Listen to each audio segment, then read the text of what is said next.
3 years ago, Logan Paul and KSI launched a sports drink called Prime. And for a brief moment, it looked like they had actually pulled it off. Kids were reselling single bottles at school for a profit. Stores were selling out within hours. The hype was genuinely unprecedented for a beverage brand launched by content creators. Logan Paul was openly talking about $1 billion acquisition. The plan was to become the next Gatorade and get bought out by Coca-Cola or Pepsi. And then everything fell apart. UK revenue down 70% in a single year. US sales down over 50%. A $67 million lawsuit from a bottling company piled up on clearance racks at Walmart. And a product that almost nobody over the age of 12 is drinking anymore. So what actually went wrong with Prime? To understand what went wrong, you have to understand what the plan actually was.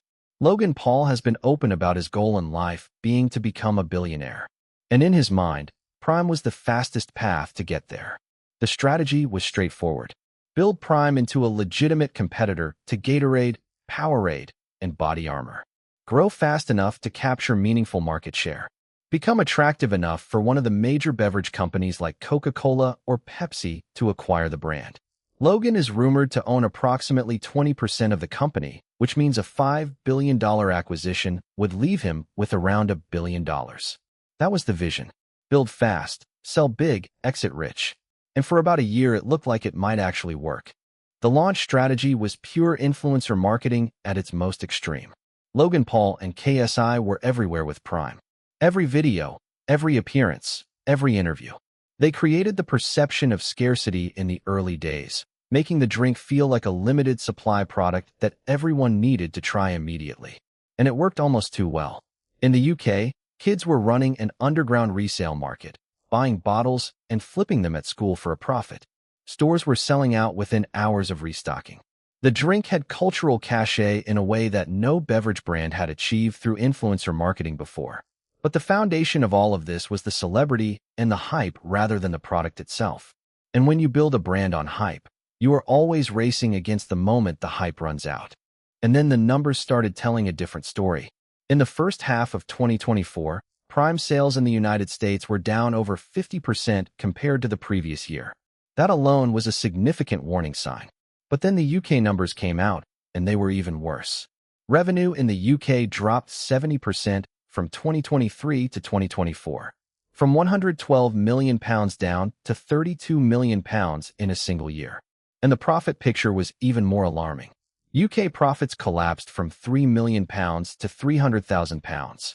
That is a 90% drop in profit in 12 months. Prime representatives responded to these numbers by saying this was a natural and expected correction after the initial hype bubble.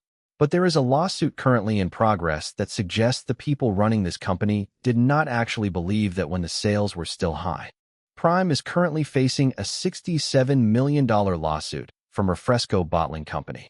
The allegation is that Prime backed out of a manufacturing contract because they were afraid they would not be able to sell enough product to fill the quotas they had agreed to. In plain terms, when sales were still high and the hype was still building, Prime made commitments to manufacture enormous quantities of product. Then as sales started declining and the hype started fading, they allegedly realized they could not move that much product anymore and tried to exit the contract. Which is important context for their claim that the sales decline was expected and planned for. Because if it was expected and planned for, why did they allegedly commit to production volumes they could not fill? The lawsuit tells a story that is very different from the official company line. To understand why Prime has not attracted a major acquisition, you need to understand how these deals actually work. Body Armor is the clearest example. They spent 7 years growing consistently before Coca-Cola purchased 15% of the company in 2018. After that partnership, they grew 180% in a single year. By 2021, they had doubled again, and Coca-Cola purchased the remaining 85% for a full buyout. The key detail is that Body Armor grew every single year from the beginning. The trajectory was consistent and upward. Coca-Cola could look at the numbers and see a clear reason to pour resources into the brand. Prime's trajectory went the opposite direction. Explosive launch followed by steep decline. No acquiring company is going to catch a falling knife when they can continue with their already existing brands while Prime's value shrinks quarter by quarter. One of Prime's fundamental problems is that it never figured out what it actually was. Was it a performance drink for athletes? A healthier school lunch alternative for kids? A daily hydration beverage for adults? The marketing tried to be all of these things at once and ended up being none of them convincingly. Health professionals started publicly picking apart the electrolyte claims. Nutritionists pointed out that the formula was essentially a potassium drink with sucralose rather than an actual performance-focused electrolyte blend. The comparison to established competitors showed that Prime was not significantly better in the ways that mattered to serious athletes. And the demographic reality became increasingly obvious.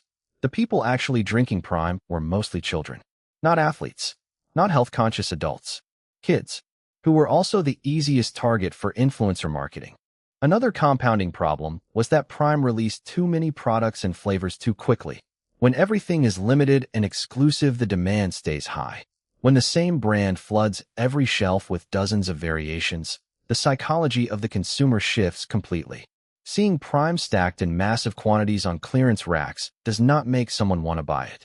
It makes them think nobody wants it. And that perception becomes self-fulfilling. The brand also never made meaningful progress in separating itself from Logan Paul and KSI. 3 years in, Prime was still entirely dependent on the celebrity of its two founders to drive any awareness or interest, which meant that when the cultural moment of those two people shifted or when younger audiences moved on to the next thing, there was no independent brand equity to hold the product up on its own. And then came Lunchly, Logan Paul's attempt to compete with Lunchables by launching a kid-focused meal kit that conveniently featured a Prime beverage in every package. The marketing approach was the same as always. Trash the competition loudly and publicly. Compare your product favorably using your own assessment. And leverage celebrity to drive awareness. The problem is that this strategy only works when your base brand has genuine momentum. When Prime is already on clearance racks across the country, launching a new product that includes Prime as a selling point does not save Prime. It just adds another product to the pile. Health professionals and parents pushed back on Lunchly, as well, raising similar concerns about whether a product marketed to children was actually providing the nutritional value being claimed. The dream of a Coca-Cola or Pepsi acquisition was always going to require Prime to demonstrate consistent and growing sales over time. That did not happen, and the current trajectory makes it less likely with every passing quarter.